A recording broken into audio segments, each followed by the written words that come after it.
Berlatar tahun 2008, di mana data kepolisian Korea mencatat bahwa ada lebih dari 300 penjahat melarikan diri dari polisi ke luar negeri setiap tahunnya, dan kebanyakan dari mereka kabur dan bersembunyi di wilayah Asia Tenggara untuk melakukan tindakan kriminalitas terhadap turis Korea dan pengusaha lokal yang ada di sana. Vietnam adalah salah satu negara yang disinggahi oleh para penjahat Korea, di mana di situ kita akan diperlihatkan dengan seorang turis yang merupakan anak seorang pengusaha kaya raya di Korea. Dia bernama Yonggi. Yonggi saat ini diajak oleh seorang pria Korea juga bernama Jong-hun, ini babangusnya, yang mengatakan jika ada seorang bos rental mobil yang mengajaknya untuk berbisnis, sehingga Yonggi mau diajak ke tempat sepi untuk bertemu langsung dengan bos rental tersebut. Dan inilah Kang Haesang, kita panggil saja Kang, bukan anak presiden, bukan juga seorang bos rental mobil, tetapi Kang ini adalah seorang penjahat berdarah dingin yang berniat untuk menculik Yonggi dan meminta tebusan kepada ayahnya yang seorang pengusaha kaya raya.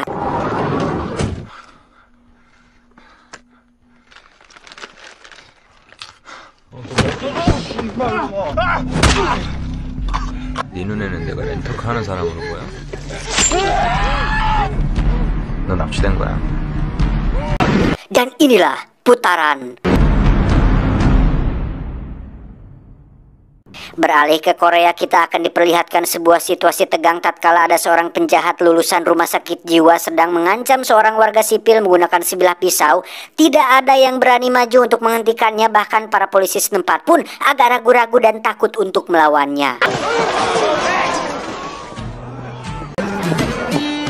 Dan ya, akhirnya jagoan kita semua pun muncul. Dialah sang detektif Ma Sok-du. Kita panggil saja Ma Dong-suk nama aslinya. Satu-satunya detektif kepolisian yang memiliki tubuh besar dan punya sebuah tamparan kuat yang mampu membuat siapa saja yang ditaboknya langsung ngajeler atau pingsan seketika. Ketika semua orang takut untuk maju, Ma Dong-suk dengan santainya menyelinap dari jalan belakang yang karena ukuran tubuhnya terlalu besar dan kekar, akhirnya beliau ketahuan juga. Tetapi itu tidak menjadi masalah karena Ma Dong-suk tetap maju untuk menumbangkan pelaku bersajam tersebut. 칼 내놔.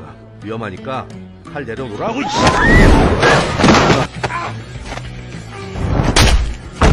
예? 기사는 이때 알아서 났냐?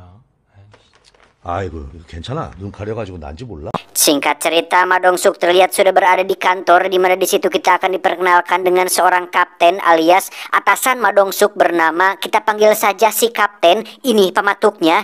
Beliau mengatakan bahwa kantor pusat memerintahkan mereka berdua untuk pergi ke Vietnam karena ada 3 orang penjahat yang sedang berada di sana, yang salah satunya bernama Jong-hun, orang yang kita lihat tadi di awal film. Di antara mereka berdua tidak ada yang bisa berbahasa Vietnam, sehingga si kapten dengan percaya dirinya mengklaim bahwa dirinya akan menggunakan bahasa internasional, yaitu bahasa Inggris, yang hal tersebut dibuktikan ketika dirinya berbicara bahasa Inggris tapi khusus untuk memesan makanan. 그 two order salad first. No onion and no balsa vinegar.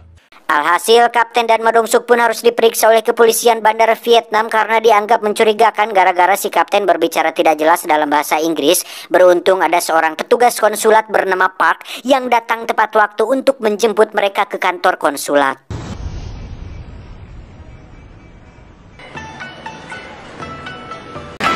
Kembali ke misi, si petugas konsulat mengatakan bahwa selama setahun ini sering sekali terjadi kasus orang hilang dengan modus penculikan. Uang tebusan diberikan, tapi korban tetap dibunuh. Bahkan ada yang jasadnya masih belum ditemukan sampai saat ini. Tak ingin keluar dari tugas, si kapten pun menyuruh Ma Dong-suk untuk fokus saja pada target mereka, yakni si Jong-hun, di mana dia ternyata sudah menyerahkan diri dari tadi dan saat ini sedang berada di ruangan lain di kantor tersebut. 아유, 얄밉게도 처먹네. Seperti biasa, seorang penjahat kecil atau amatir selalu merasa jago di depan Ma Dong-suk tanpa tahu apa hal mengerikan yang bisa diperbuatnya, sehingga ketika Jong-hun menolak buka suara mengenai keberadaan 2 temannya yang lain, Ma Dong-suk terpaksa meminta kaptennya untuk menutup CCTV karena sebentar lagi akan dilakukan sesi kejujuran untuk mengetahui seberapa kuatkah si Jong-hun ini bisa menahan tes kejujuran tersebut. 귀를 하나.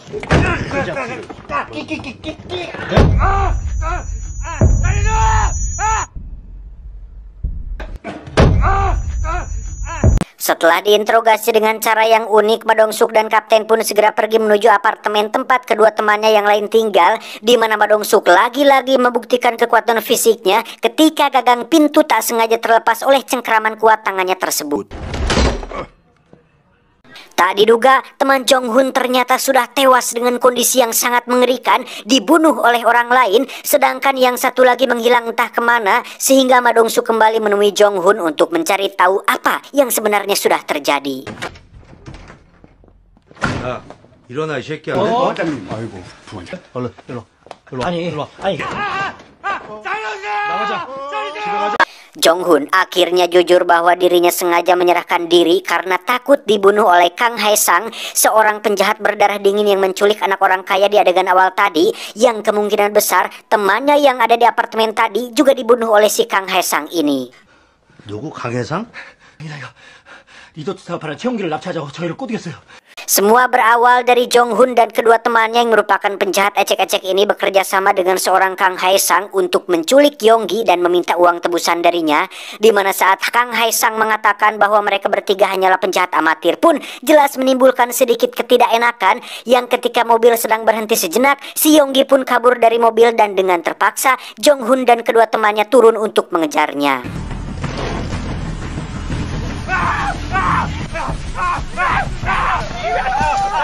Saat sudah tertangkap itulah muncul si Kang Hae-sang yang nyerenteng membawa parang dan langsung mencincang Yonggi saat itu juga. Sontak hal itu menimbulkan kemarahan bagi Jong-hun dan kedua temannya, karena niat awalnya hanya menculik, kok jadi brutal dan sadis seperti ini. Dengan tidak puguh-puguh, Kang Hae-sang dan satu partnernya pun membunuh teman Jong-hun dengan menggorok lehernya, yang akhirnya mengungkapkan siapakah sosok Kang Hae-sang ini sebenarnya. Ternyata adalah seorang pembunuh berdarah dingin yang juga merupakan pelaku atas hilangnya 13 turis Korea yang terjadi pada tahun ini.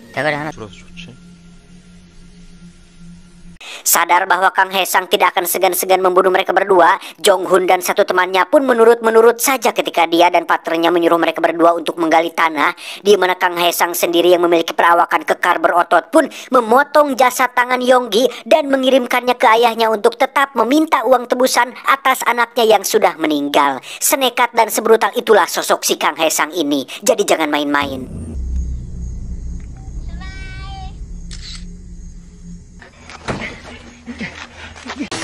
Jong-hun sendiri terus memohon kepada Ma Dong-suk agar segera pulangkan dia ke Korea. Terserah mau di penjara berapa lama pun juga, asalkan dia bisa aman dari sosok si Kang Hae-sang ini. Karena dari rumor yang beredar, Kang Hae-sang adalah sosok yang fokus, nekat, brutal, dan akan melakukan apa saja untuk bisa mencapai tujuannya. Ma Dong-suk pun langsung menelepon rekannya di Korea untuk mencari tahu data tentang asal-usul si Kang Hae-sang ini, kenapa dia sangat ditakuti di dunia kriminal bahkan oleh para penjahat seprofesi sekalipun. Dan sembari itu, Ma Dong-suk dan Kapten pun pergi ke tempat dikuburnya jasad Yonggi untuk membuktikan kebenaran perkataan si Jong-hun tadi.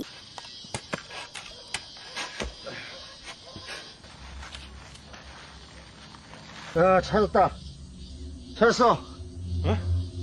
Dan benar saja terdapat dua jasad, satu temannya Jong-hun dan satu lagi jasad si Yonggi, si anak orang kaya. Setelah polisi Vietnam mengurus semuanya, Ma Dong-suk mencoba menghubungi informannya untuk mencari tahu tentang sosok si Kang Hae-sang ini, di mana si informan tersebut mengatakan jika ada seorang preman Korea yang juga sedang mencari si Kang Hae-sang ini, yang siapa tahu preman tersebut mungkin mengetahui sedikit informasi tentang keberadaan si Kang Hae-sang saat ini. Beralih ke tempat lain, lebih tepatnya kediaman si Kang Hae-sang. Di situ kita akan melihat kemunculan sekelompok pembunuh bayaran di bawah naungan di Continental. Mereka semua dibayar dan diutus oleh ayah Yonggi, tentu saja untuk membunuh Kang Hae-sang dan membalaskan kematian putra satu-satunya. Di dalam apartemen mereka hanya menemukan koper berisi uang dan emas batangan hasil semua kejahatan Sang Hae-sang selama 1 tahun ini, sehingga sebelum Kang Hae-sang pulang, mereka pun mengamankan uang tersebut untuk dikirim kepada ayah Yonggi. 일단 돈부터 보내죠. Kembali ke Ma Dong-suk dan sang kapten yang mendatangi markas judisi preman Korea, sudah jadi lagu lama ketika para penjaga bertindak sok jago di depan Ma Dong-suk, sehingga untuk kesekian kalinya Ma Dong-suk terpaksa mengepalkan tangannya lagi untuk menumbangkan mereka semua tanpa ampun.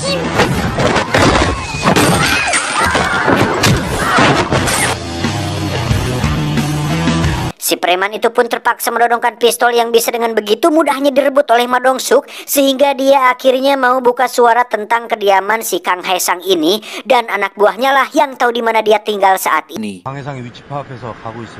너는 뭐 좀 나온 거 없어? 이름은 최춘백, 좋은 캐피탈이라고 대법제 회장입니다. Sementara itu Kang Hae-sang terlihat baru saja pulang dari tempat karaoke. Melihat ada puntung rokok yang masih menyala, dia sudah bisa langsung menebak jika ada seseorang yang sudah masuk ke dalam kamarnya tanpa izin, sehingga Hae-sang langsung masuk ke kamar mandi dan menutup pintunya rapat-rapat. Dan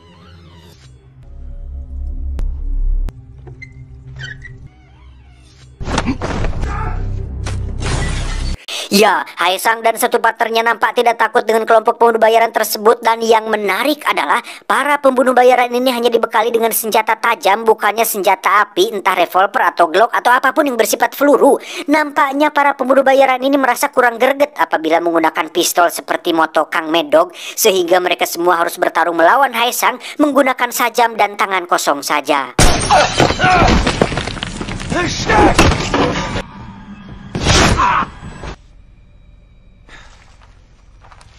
Menggunakan ponsel si pembunuh bayaran, Hae-sang pun menghubungi ayah Yonggi untuk bertanya kenapa uang dan emas batanganku diambil. Ayah Yonggi pun menjawab bahwa itu adalah bagian dari rencana balas dendamnya, dan beliau juga mengancam akan mengerahkan pembunuh bayaran lain untuk membunuhnya atas kematian putra tercintanya. Dan bukannya panik, Hae-sang justru dengan santainya mengatakan jika dirinya akan pergi ke Korea untuk mengambil kembali uang miliknya, dan sebelum itu dirinya akan mendatangi beliau dan membunuhnya dengan sangat-sangat keji. 다시 보내. 아니면 내가 한국 갑니다. Tak lama muncullah Ma Dong-suk dan si kapten yang baru saja tiba di sana. Mereka berdua langsung masuk ke dalam dan menemukan banyak sekali mayat bergelimangan, dan tiba-tiba ya, si kapten pun terkena bacokan parang, di mana untuk pertama kalinya Hae-sang akhirnya bertemu langsung dengan Ma Dong-suk. 2 lawan 1 tak masalah bagi Ma Dong-suk, dan terlihat sangat jelas jika mereka berdua bukanlah tandingan bagi sang polisi bertubuh penuh daging ini. Namun Hae-sang berhasil melarikan diri, sementara partnernya tertangkap dengan cara dibuat tak sadarkan diri.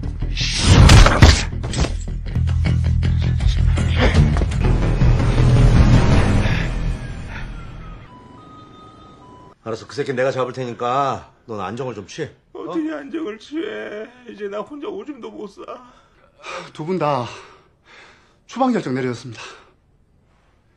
Akibatnya mereka berdua harus dideportasi dari Vietnam atas keributan yang terjadi, sementara Ma Dong-suk terus menggali informasi dari partnernya yang akhirnya berkesuara tentang kemana Hae-sang akan pergi, yakni pergi menuju Korea dengan naik kapal ilegal. 자, 우리 가야 돼. Singkat cerita, mereka berdua akhirnya sampai di bandara Korea, di mana sang kapten bercerita kepada anak buahnya bahwa luka tersebut dia dapatkan dari pertarungan melawan puluhan penjahat. Lah, tak ingin buang waktu, Ma Dong-suk pun pergi ke sebuah tempat yang merupakan markas seorang mantan gangster. Dia bernama Jang Isu, bekas ketua dari geng Isu. Yang pernah nonton film sebelumnya pasti sudah tahu bahwa Jang Isu ini dulunya botak dan selalu saja bisa dimanfaatkan oleh si Ma Dong-suk. Tak jauh beda dengan dulu, Jang Isu yang sekarang pun sama lemahnya ketika harus berhadapan dengan Ma Dong-suk, di mana dia dipaksa untuk mencari informasi mengenai kapal yang akan tiba di pelabuhan Korea, hingga didapatkan lokasi pelabuhan yang akan menjadi tempat tibanya si Hae-sang di Korea ini.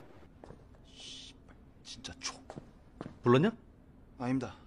Singkat cerita, Ma Dong-suk dan anak buah pun terus mengawasi kamera CCTV untuk mengamati kedatangan si Hae-sang, di mana mereka akhirnya mendapatkan gambarnya dan langsung memasukkan fotonya dalam daftar pencarian orang alias DPO. Sementara untuk si pengusaha kaya, dia tidak ingin begitu saja membiarkan pembunuh anaknya tenang dengan menyewa lagi para pembunuh bayaran, dan kali ini dia tidak main-main lagi dengan tidak hanya menyewa puluhan orang, tetapi ratusan pembunuh bayaran dia sewa hanya untuk memburu si Hae-sang licin ini. Kembali ke Ma Dong-suk dan si kapten yang kena marah oleh Bapak Kapolda, di mana kekacauan yang mereka timbulkan jelas sudah membuat pusing Bapak Kapolda ini, sehingga kasus tersebut akan diserahkan ke luar negeri untuk diselesaikan. Tak ingin melepaskan kasus ini begitu saja, Ma Dong-suk dan si kapten sudah mempersiapkan kata-kata untuk merayu dan membujuk si Bapak Kapolda dengan menjelaskan secara detail kronologi kasusnya, yang pada intinya jika kepolisian mereka berhasil menangkap si Hae-sang, maka reputasi kepolisian mereka dipastikan akan naik, dan citra Bapak Kapolda pun akan semakin baik di mata masyarakat. 꼼꼼하게 좀 읽어보시라니까 그러네. Setelah menemui Bapak Kapolda, Ma Dong-suk bersama anak buah pun pergi ke tempat si pengusaha kaya raya untuk memberi penghormatan terakhir kepada Yonggi yang sudah meninggal. Beliau bernama Kim, ibu dari Yonggi alias istri dari si pengusaha kaya raya tersebut, di mana beliau sangat berterima kasih kepada Ma Dong-suk yang sudah membawa jasad Yonggi kembali ke Korea dan dia dipersilahkan untuk mencicipi makanan yang ada di acara tersebut. 너는 여기 최춘백 잘 감시하고 막둥이는 CCTV 좀 꼼꼼하게 확인해, 알았어? 네. Sementara itu kita akan diperlihatkan dua orang Filipina yang baru saja tiba di Korea. Mereka merupakan penjahat dan pembunuh kejam sama seperti si Haesang, dan justru kedatangan mereka berdua ke sini adalah atas undangan si Haesang yang membutuhkan bantuan untuk membawa kembali uang dan emas batangan yang telah si pengusaha ambil. Mereka berdua langsung pergi ke gedung tempat diadakannya upacara penghormatan almarhum Yonggi, di mana saat akan masuk di situ mereka melihat ada sebuah mobil berisi 6 orang pembunuh bayaran yang sepertinya disewa untuk memburu si Haesang. Tanpa rasa takut akan kalah jumlah, mereka berdua pun dengan percaya dirinya membuka pintu mobil, yang sontak hal tersebut membuat ke-6 pembunuh bayaran ini terkejut. Loh, siapa antum? Tanpa banyak omong, mereka berdua langsung membunuh ke-6 pembunuh bayaran tersebut dengan hanya menggunakan parang dan sebilah belati. Sementara di lantai atas, si pengusaha terlihat baru saja akan meninggalkan acara dengan ditemani 2 bodyguard, di mana beliau akan sangat dibuat terkejut ketika baru menyadari jika salah satu bodyguardnya adalah si Haesang yang diam-diam sudah menyusup, sehingga ketika lift sedang melaju ke bawah, Haesang langsung membunuh bodyguard tersebut dan membawa pak pengusaha bersamanya. 강혜성입니다.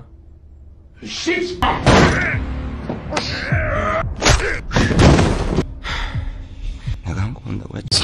Sesampainya di bawah, Haesang langsung disambut oleh kedua orang Filipina tadi, di mana mereka berdua meminta bayaran lebih karena baru saja tiba. Mereka sudah harus bekerja keras untuk membunuh para pembunuh bayaran tersebut.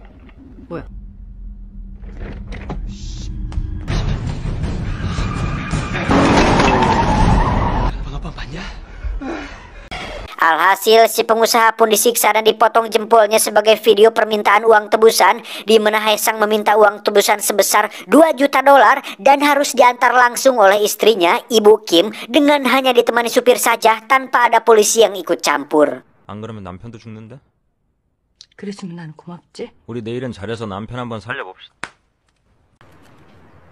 Bingung karena wajah Ma Dong-suk sudah dikenali dan anak buahnya juga rawan untuk dikenali, Ma Dong-suk akhirnya meminta bantuan kepada Jang Isu, sang mantan ketua gangster, untuk jadi supir Ibu Kim, dan sangat mengejutkan, Jang Isu bersedia untuk melakukan hal tersebut.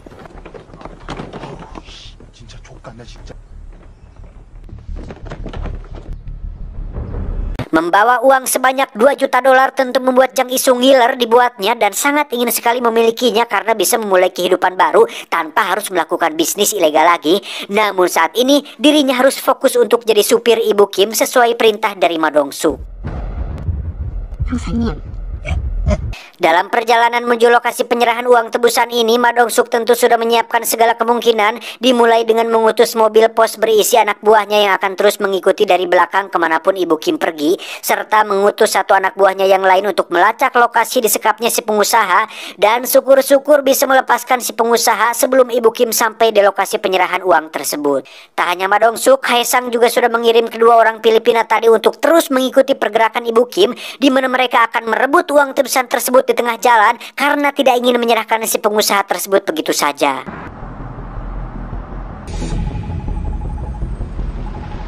Sementara itu kita akan melihat satu anak buah Ma Dong-suk berhasil melacak keberadaan si pengusaha disekap dan berhasil menemukan si pengusaha untuk dibawa pulang. Namun tiba-tiba muncul si Haesang dari belakang yang langsung menikamnya. Beruntung dia tidak tewas karena para polisi sudah keburu tiba di sana untuk memberi bala bantuan. 너 왜 그래? 강희상 이 새끼가 찌고 도망갔다니까. Dengan terpaksa, Haesang pun kabur menggunakan mobilnya, di mana dia langsung menghubungi kedua orang Filipina tadi untuk segera mundur karena polisi sudah keburu mengepung. Namun di sini terjadi sedikit selek ketika kedua orang Filipina ini curiga jika itu hanyalah akal-akalan si Haesang untuk menguasai uang tebusan itu sendirian, sehingga kedua orang Filipina ini tetap pada rencananya untuk mencegat Ibu Kim di tengah jalan. 씨발 새끼야. 아줌마 제껴. Melihat mobilnya dicegat, Jang Isu pun segera mempalegodkan mobilnya dan masuk ke dalam parkiran mall, di mana kedua orang Filipina tadi ternyata tidak mudah menyerah dan mengejar Ibu Kim ke parkiran mall tersebut. Ibu Kim pun meminta supaya Jang Isu segera kabur saja dan biarkan uang tersebut diambil oleh mereka. Namun Jang Isu tidak ingin membiarkan uang sebanyak itu diambil begitu saja, karena seperti yang saya katakan tadi, Jang Isu ini mantan kriminal juga dan ingin uang tersebut menjadi miliknya, sehingga dia nekat memilih untuk menghadapi kedua orang Filipina tersebut daripada kabur menyelamatkan nyawanya sendiri.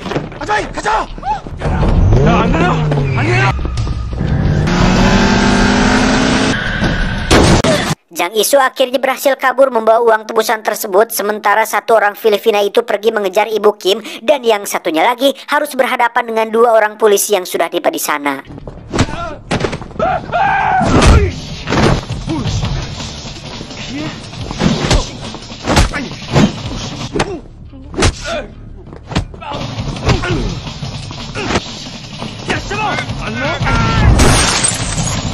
Setelah terjadi sedikit pertarungan, satu orang Filipina pun berhasil ditangkap tanpa ada petugas yang terluka parah. Namun untuk Ibu Kim, dia masih dalam posisi bahaya karena masih dikejar oleh satu orang Filipina tersebut.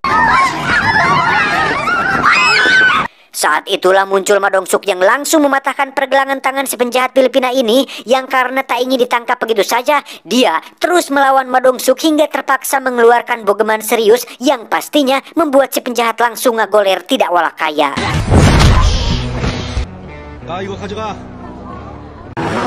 Kembali ke Jang Isu yang sedang kabur, dia sempat berhasil dicegat oleh Haesang, tetapi dengan semangat ingin kaya mendadak, Jang Isu pun lari membawa koper tersebut dan berhasil masuk ke dalam mobil taksi.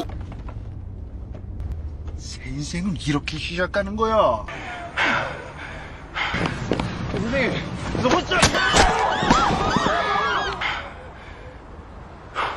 Jang Isu pun pergi ke pelabuhan dan menghubungi satu orang kapten kapal bermata satu alias Pecak, di mana kapten kapal ilegal ini merupakan kenalan dekat Haesang yang sebelumnya membawa Haesang datang ke Korea. Alhasil bukannya dijemput oleh si kapten kapal, Jang Isu justru didatangi oleh si Haesang yang bermaksud untuk mengambil kembali uangnya, di mana Jang Isu sempat petantang petenteng menolak memberikan uang tersebut. Tetapi ketika sajam Haesang lebih besar daripada miliknya, saat itulah Jang Isu langsung kabur tanpa melakukan perlawanan sedikit pun. Haesang pun kabur naik bus Metro Mini, di mana Jang Isu yang sedari tadi terus mengawasi pun berinisiatif untuk menghubungi Ma Dong-suk dan memberitahukan kemana dia pergi, sehingga pelarian Haesang akhirnya diketahui dan tinggal mencegatnya di tengah jalan. Sendirian Ma Dong-suk pun menghentikan bus tersebut dan dengan santainya masuk ke dalam bus, menyuruh semua penumpang untuk keluar dengan tertib, juga sempat memberikan sedikit uang kepada seorang nenek-nenek tua untuk sekedar jajan micin dan permen karet merek Yosan. Seperti biasa, Haesang menggunakan parang legendnya, sementara Ma Dong-suk melepas ikat pinggangnya untuk membalut kepalan tangan besarnya, di mana mereka berdua bertarung secara brutal sampai-sampai merusak fasilitas di dalam bus tersebut.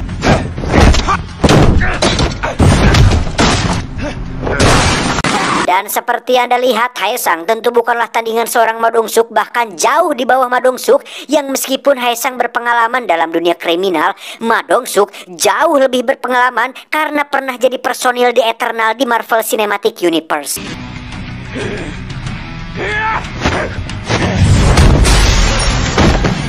Terlempar keluar dari bus tak membuat Haesang menyerah begitu saja. Dia mengambil wiper mobil dan sempat melukai lengan Ma Dong-suk, sehingga tanpa ragu lagi Ma Dong-suk mengangkat tubuh Haesang dan membantingnya ke mobil hingga membuatnya tak berdaya. Masih tak menyerah juga, Haesang kemudian berbacot-bacot ria dengan mengatakan bahwa dia akan membunuhnya dan membunuh semua anggota keluarga Ma Dong-suk, yang ketika kesabarannya sudah habis, Ma Dong-suk pun langsung melakukan bogeman super serius yang membuat Haesang tidak sadarkan diri. Setelah semua selesai, Ma Dong-suk pun menelepon Jang Isu untuk mengucapkan terima kasih atas bantuannya membereskan kasus ini, yang mana sebenarnya Jang Isu sedang sangat sedih sekali dan kecewa sekali karena gagal menjadi orang kaya mendadak. 여보세요. 야, 장이수. Berkat Ma Dong-suk, kasus ini pun resmi ditutup dengan Hae Sang yang akan dihukum seberat-beratnya, di mana semua pihak pun mendapat penghargaan seperti petugas konsulat, polisi Vietnam, dan Bapak Kapolda, jika bukan karena Ma Dong-suk yang tak pernah berhenti untuk menumpas segala jenis kebatilan. Meskipun kejahatan akan terus bermunculan dan tidak ada hentinya, setidaknya Ma Dong-suk bisa membuktikan bahwa dengan fisik memadai, jabatan yang dipercayakan, dan kejujuran sejati seorang insan manusia, dia bisa sedikit mengurangi kriminalitas yang membuat orang-orang memiliki harapan baru untuk berjuang demi kebenaran. Tamat.